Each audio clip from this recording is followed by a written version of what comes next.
He didn't even bother to say my name. No greeting, no small talk, just a demand, sent like a business memo. The property taxes are due. That was my father's way of reminding me where I stood, not as his son, but as his financer. I stared at the message for a long minute. Then I locked my phone, leaned back in my chair, and let the silence settle. He had no idea that silence was my new weapon. For most of my life, I thought I was his pride.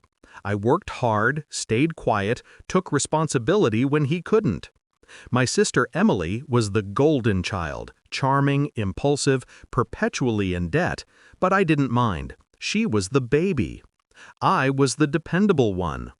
When Mom passed, Dad leaned on me to handle everything: the paperwork, the funeral, the bills.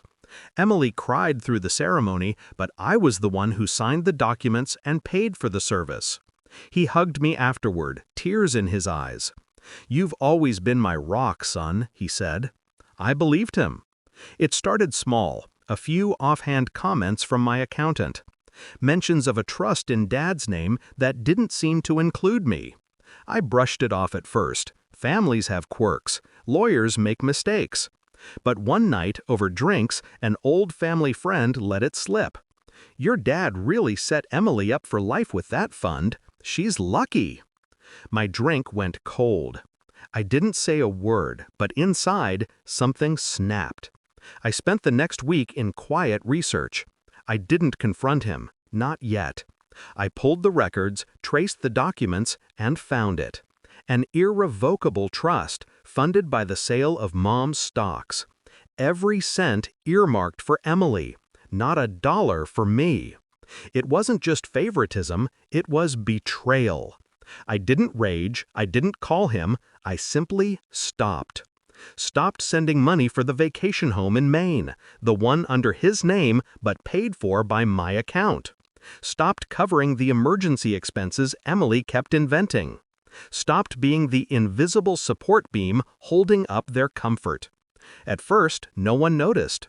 Then, 3 weeks later, the text arrived. The property taxes are due. No gratitude, no awareness, just expectation. I typed my response slowly, each word deliberate. "Then you should pay them."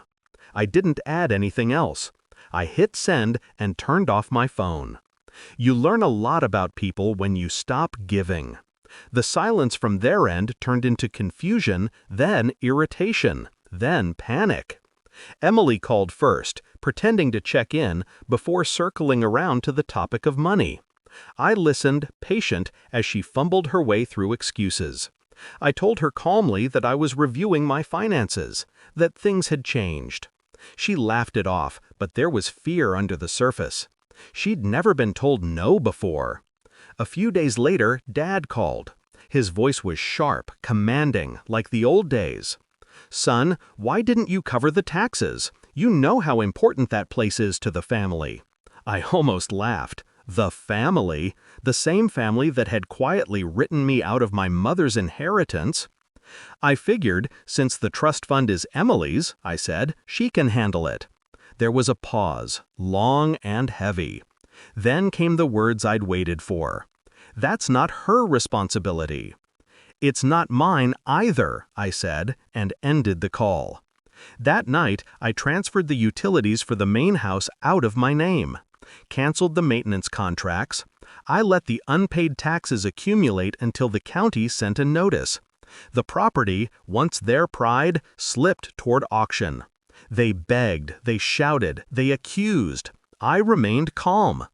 Every decision I made was legal, deliberate, and final.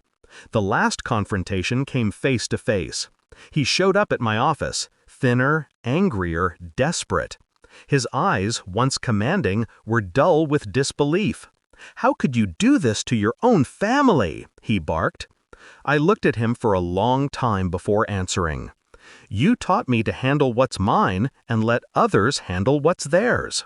He flinched, but I wasn't finished. "You made sure Emily would never have to worry about money again. You made sure I'd always take care of myself. So I did." The silence that followed was worse than shouting. He looked at me like he was seeing me for the first time, not as a son, but as a mirror. Everything he'd built on manipulation and guilt was crumbling, and he knew it. The house was eventually sold by the county. The trust remained untouched, Emily's golden cage. Dad stopped calling. Emily sent a few angry texts that I never answered. For the first time in years, I slept without feeling owned.